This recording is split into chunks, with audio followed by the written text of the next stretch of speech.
Hi, my name is Alfred Brock. I'm speaking to you from the United States. I have a notice here from a friend of mine in the Ukraine. She's a young mother, fine person, technically astute, very intelligent, has a wonderful family, comes from a beautiful town and city, from a beautiful country. And she writes this from my friend in Ukraine. Okay. Quote, in connection with the current difficult situation in Ukraine, friends from all over the world write words of support to me. I want to thank you very much. Thank you for your kind words. Thanks for your incredible support. Thanks for the support from your countries. Thank you for being with Ukraine. Thank you for supporting us in our desire to live in a peaceful country, to go our own way, supporting our independence, democracy, and sovereignty. Now we live in uncertainty. We go to bed and we don't know what waits us tomorrow. Our soldiers die in Donbas every day. My child asks if there will be a war tomorrow. But we remain strong and become even stronger. We had to learn a lot in the last month, but we continue to go to work, school, live in Ukraine, and support our country. Your support is very important for us and for Ukraine. With love from Ukraine. And I can attest to, this what wonderful words, what beautiful words, and what a horrible situation. Yesterday I was seeing a small platoon of Russian soldiers being ordered to take up a position, and they were running across this large boulevard with their weapons, and they were preparing to fight. And they looked like just rabble. It didn't look like there was much discipline there, but surely they were engaged in it, and they were running across the boulevard. And then I noticed that there was traffic trying to drive around them, in both directions, as if they weren't even there. But they are there, and they're armed, and they are fighting, and they're blowing things up and killing people. So let's move on here, because I wrote something in response to this beautiful message from my friend in the Ukraine, whom I'm very worried about. I'm worried about everybody in the Ukraine, and I'm also concerned about everybody involved in this on the ground, in the air, on the water. I am praying for the children in Ukraine. I am praying for their mommies and daddies. I am praying for the Ukrainian soldiers and air fighters and Marines and all their families. I am praying for the Russian soldiers, that they will stay their hands and recall their own families from where they come from. I saw a video of them being led to an attack in a city, referring to what I was speaking about just a moment before. The officer was all in order as he urged the men across the intersection. They seemed more like rabble than soldiers as traffic tried to drive around them in the sunny, snow-streaked street. I know they've been trained to kill. I saw another video as trained Ukrainian and Russian soldiers confronted each other. They were yelling at each other to surrender. Each of the groups, the two platoons, going back and forth. It was like I was looking at mirror images. Their uniforms were similar, their facial expressions, their behavior, the language. It was brothers fighting brothers. It was very, very horrible. Now one side would shout and then the other would say no. Back and forth. And then men shook their weapons in frustration, some of them. Not at each other, but because, it seemed at their reluctance and all their power and terror and glory to not kill the other guy. Right? Here they are. They told the guy to surrender, and he's supposed to surrender, and then they surrender him and take him wherever they take him to, right? But the guy would say no, and then the other guys would say no, and they were like, well, what do we need to do now? And of course, the next step would be, their orders would be to kill each other. And they didn't want to kill each other. They were standing there in the middle of the street. They all want to go home. I want them to go home. Don't you want them to go home? I think so. It's understood in general from studying war in the past, right? There's actually people that study it, and that's good. It's understood that only 1 in about 10 soldiers actually fights to kill. So they go there, and they're the ones that kill. They're the ones that kill. The rest of them are just trying to find a way to get the heck out of there and stay alive. They'll kill to defend themselves, but if they don't have to do it, it's not presented to them directly, they're not going to do it. And that's honorable. A very small number, then, are responsible for the ravages of war. Even fewer than those people in the fighting, the men and women in the fighting. Even fewer than them, that puts them in that situation. They are the people that drive men and women to war. They are the responsible ones, we call them, right? You see them on TV, we see them in the newspaper. The respected ones, the rich ones, they're fabulously wealthy. They've accomplished so much by taking so much from others. And they're the ones with the empty hearts. They are the ones with the diseases of the mind. that makes them believe that there will be some advance or some advantage or some defense by attacking someone else. Unacceptable. I feel this rampage needs to be stopped immediately.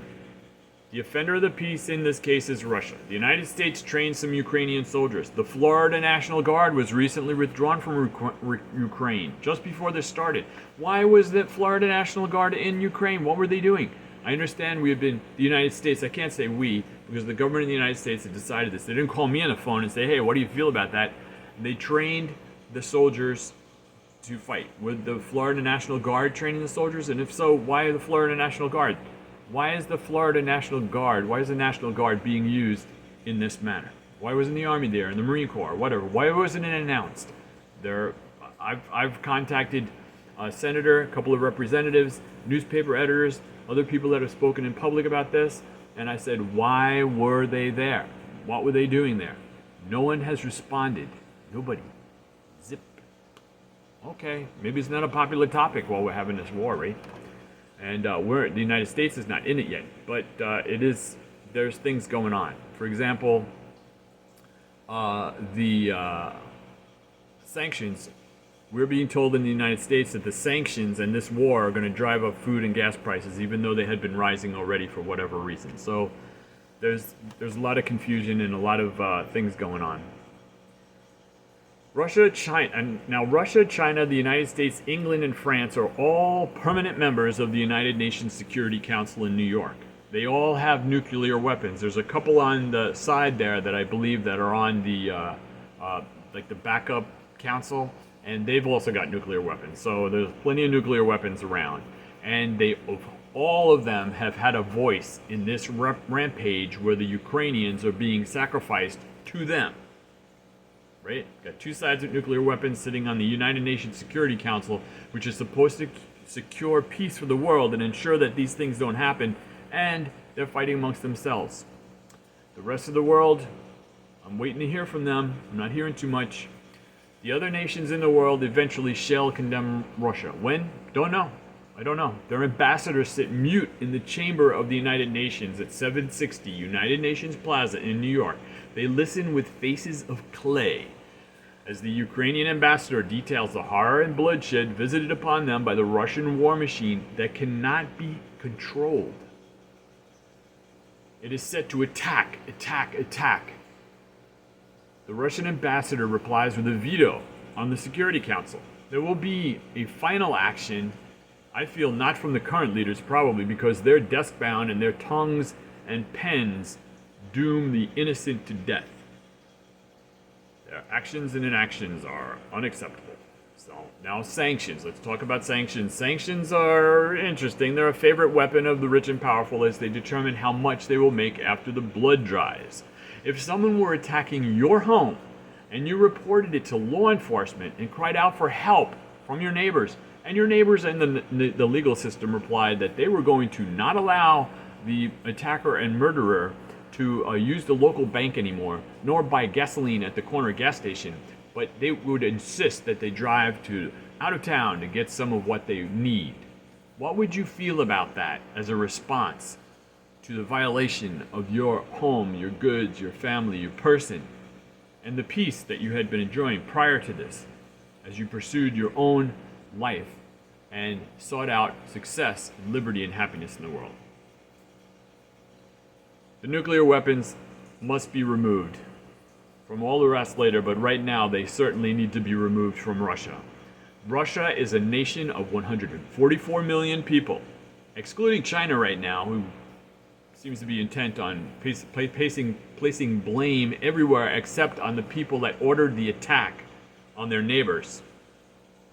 Over 6 billion people in the world, I can safely say, excluding those that are profiting from it and will profiting from it, are in opposition to any war.